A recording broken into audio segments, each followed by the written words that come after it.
sur les machines à courant continu. On va continuer la résolution des exercices. La série, elle se trouve sur la plateforme Moodle. Et on va commencer par l'exercice 6. Normalement, vous avez entre vos mains la série. Donc, on va commencer par l'exercice numéro 6, c'est-à-dire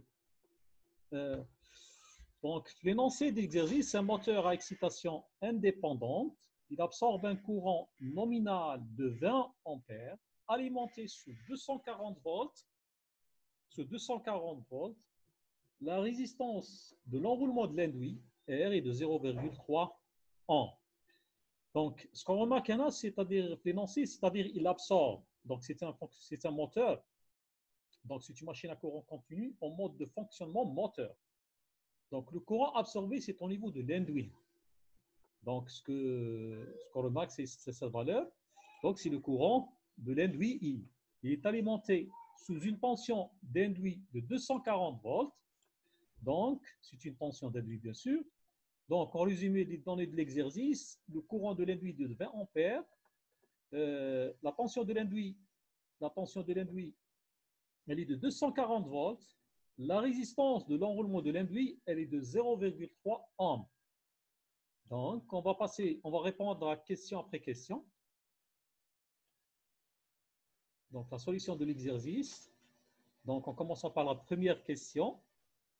Donc, quelle est la valeur du courant ID, c'est-à-dire la valeur du courant de démarrage, si on ne prend aucune précaution? Précaution, c'est-à-dire on alimente l'induit du moteur avec la tension si indiquée les données de l'exercice.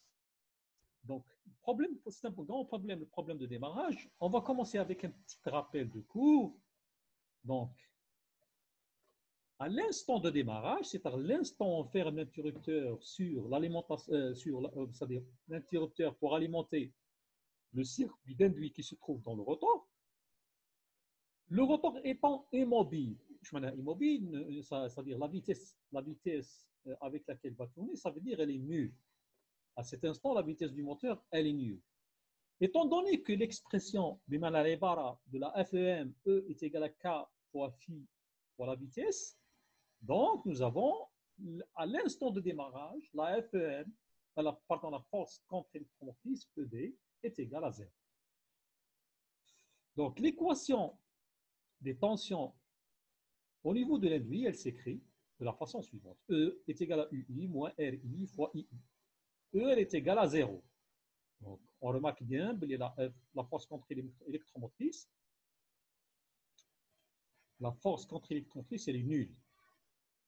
Donc, à partir de cette équation, on peut déduire la valeur du courant de démarrage. On remarque, sous une tension de 240 volts, divisé par la résistance de 0,3 ohms, à l'instant de démarrage, le courant, il prend la valeur, le courant de l'induit, bien sûr, c'est le courant de démarrage, il prend la valeur de 800 ampères.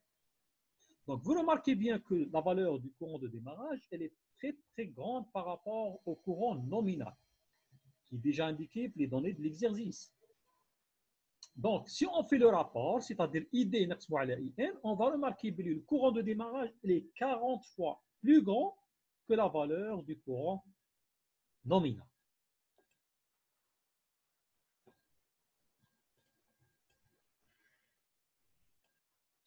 Continuons pour la deuxième question. La valeur du rhéostat de démarrage à utiliser pour limiter le courant de démarrage à 50 ampères. C'est-à-dire, au lieu d'avoir l'instant de démarrage 800 ampères, on essaiera de limiter le courant à 50 ampères. Donc, nous avons à ce point, donc, c'est juste pour rappeler un peu du cours, nous avons deux solutions. La première des choses, c'est-à-dire le courant, on peut le limiter par insertion d'une résistance en série avec l'enroulement de l'induit. La deuxième solution consiste à diminuer la résistance, diminuer la tension d'alimentation de l'induit à l'instant de démarrage, c'est-à-dire démarrage avec une tension réduite.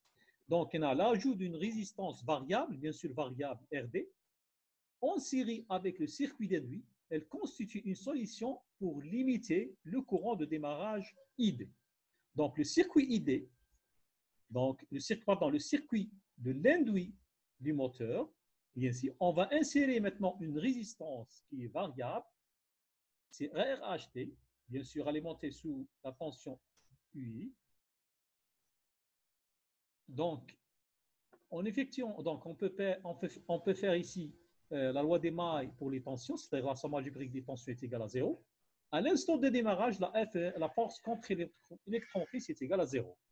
Donc, ce qui va nous rester, c'est la tension UI est égale la somme des deux résistances, étant donné que les deux résistances sont montées en série, c'est-à-dire ils sont parcourus par le même courant.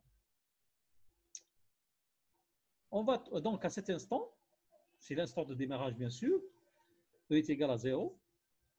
On peut déduire la résistance de démarrage qui est égale à UI sur II moins RI. L'application numérique conduit à une valeur de 0,3. Elle conduit à une valeur de 4,5 ohms. En passant à la troisième question, il est plus économique de démarrer sous une tension réduite. C'est la deuxième solution pour limiter le courant de démarrage.